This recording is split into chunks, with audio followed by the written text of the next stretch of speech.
Et alors, écoute, je te raconte une petite histoire. L'autre jour, dimanche, je suis allé chez ma maman et elle m'a remontré la cafetière qu'elle avait achetée quand on était en Italie à Rome, la cafetière italienne.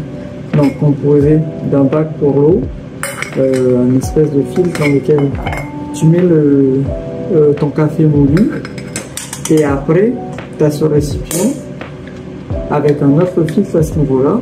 Et donc, si tu veux l'eau, ça tu le poses direct, tu le visses. Donc, tu mets ton eau, tu mets ton café, tu visses bien. Et ça, tu le poses sur le feu. Donc, l'eau va bouillir. En bouillon, elle va se mettre sous forme de vapeur. Elle va aller s'imprégner du café à ce niveau-là. Elle va monter et ensuite, elle va se condenser. Et donc, du coup, tu vas récupérer ton café dans ce bloc-là. Tu vois, c'est par là que l'eau de la cafetière sort. Et donc du coup tu retrouves que du café ici. Et tu sais que c'est prêt quand ça commence à péter un peu. En fait c'est ce qu'elle m'a expliqué, j'ai jamais testé. Moi je suis pas du tout buveur de café. Mais je me suis dit punaise maman, tu me prêtes ta cafetière s'il te plaît, j'ai carrément envie de tester avec du Milo Sunshine quoi. Donc c'est ce qu'on va essayer de faire. C'est un test, hein. Je sais pas du tout ce que ça va donner, mais on verra. Alors pour cela, on a à notre disposition la cafetière, mon Pixel Stand qui va tenir le téléphone, le Milo en poudre, le Sunshine en poudre, un truc pour allumer le feu, une cuillère pour disposer dedans. Le compartiment est pas très grand donc on va être très loin des doses habituelles, mais on va voir ce que ça va donner. C'est vraiment un test, hein. Je n'ai jamais testé. Let's go. Je vais commencer par dévisser. Tac. Donc j'ai pris soin quand même de bien nettoyer l'ensemble de la cafetière pour que ça sente le moins possible le café. Après il y a un espèce de caoutchouc pour lequel j'aurais vraiment du mal à retirer l'odeur du café, mais on verra bien ce que ça va donner. On va commencer par remplir avec de l'eau filtrée. Il ne faut pas dépasser la valve qu'on a sur le côté gauche là. On va remettre plein. Voilà, on y est. On n'a pas dépassé la valve. Là, je vais poser le filtre. J'ouvre mon Milo. Bon, la particularité, c'est qu'on va mettre du Milo du Sunshine, donc il va falloir bien doser pour avoir le bon équilibre. Et je me demande vraiment ce que ça va donner. Je vais essayer de ne pas faire de bêtises. Une cuillère à soupe, mais petite de Sunshine. Je pense qu'on peut en mettre une et demie, à peu près. Voilà, on va mettre la même dose de Milo et on va voir ce que ça va donner. Une cuillère petite à soupe de Milo. Ok, moi j'ai fait un peu bêtise, pardon, j'ai oublié de te montrer d'ailleurs. Je crois qu'on est proche de la limite. Enfin, quand on aura plus de Sunshine que de Milo, je peux tasser un peu. On va un tout petit peu juste pour compléter la ligne du haut. Il faut pas en mettre trop. Pardon, purée, je zoome un peu là où je mets. Bon, je vais nettoyer le plan de travail après, mais voilà ce que ça donne. Ok. Donc maintenant, je vais fermer ça. Je vais refermer ça. J'ai vraiment hâte de voir ce que ça va donner. De toute façon, on va le décorer ensemble. Voilà, ça, c'est fait. Bon, rassurez-vous, c'est pas mon plat du midi. Hein. Donc du coup, on va mettre notre compartiment. On va prendre soin de bien passer.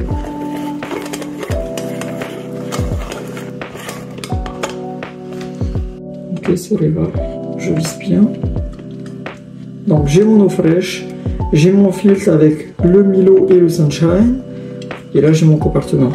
C'est parti, on part sur la cuisson. Ok, on allume le feu. C'est pas le bon feu. Là c'est bon. On va mettre un feu fort. Et là on va venir poser notre cafetière dessus. Peut-être que je peux baisser un peu le feu. Voilà ce que ça donne.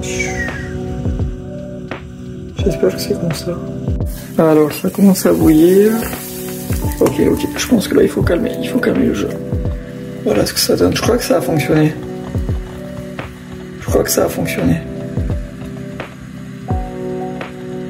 Ok, ouais, ça commence à déborder, donc je vais arrêter complètement. Super.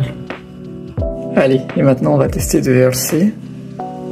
Je retire ça du fond. En tout cas, ça sent le chocolat chaud. Ça bouille encore. Ouais, du coup, c'est pas tout à fait le Milo que j'aime bien. Moi, j'aime bien le Milo gourmand, c'est pour ça que je le bois frais souvent. Parce que tu sens bien le goût du chocolat, tu sens bien les petits grumeaux de poudre qui restent, qui n'ont pas été dilués. Mais ça m'a l'air plutôt pas mal.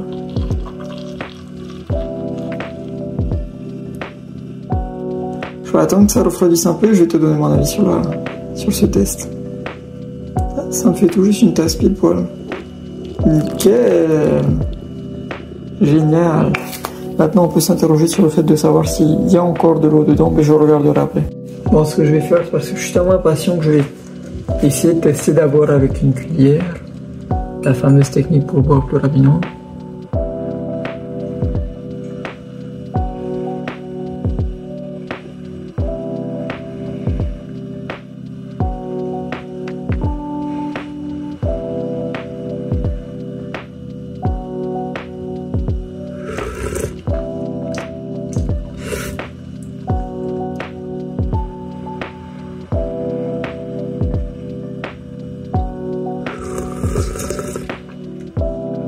Bah écoute, ça a le goût du Milo mais dilué dans beaucoup d'eau en fait.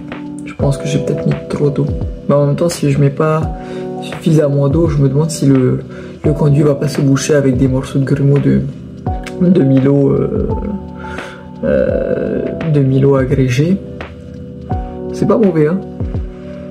C'est original, mais bon, c'est une perte de temps en fait. Après, je doute pas que pour le café, ça doit être délicieux. Finalement, j'ai appris quelque chose de vachement intéressant, c'est que quand tu piques ta cuillère comme ça légèrement, tu vas venir caraméliser un peu le chocolat, et là tu bois ça, et là c'est bon ça.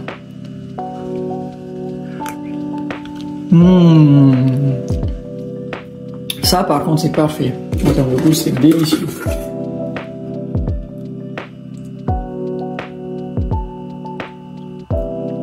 Tu la planches comme ça, tu la laisses se rigidifier, ça réouvre, donc tu as le côté coulant et chaud et le cœur en poudre.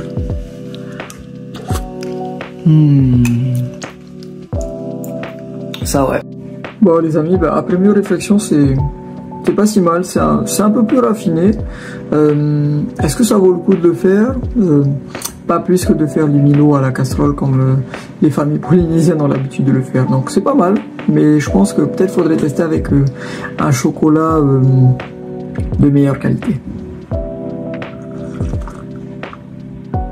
Mais c'est bon. Ouais, non, c'est bon. C'est bon.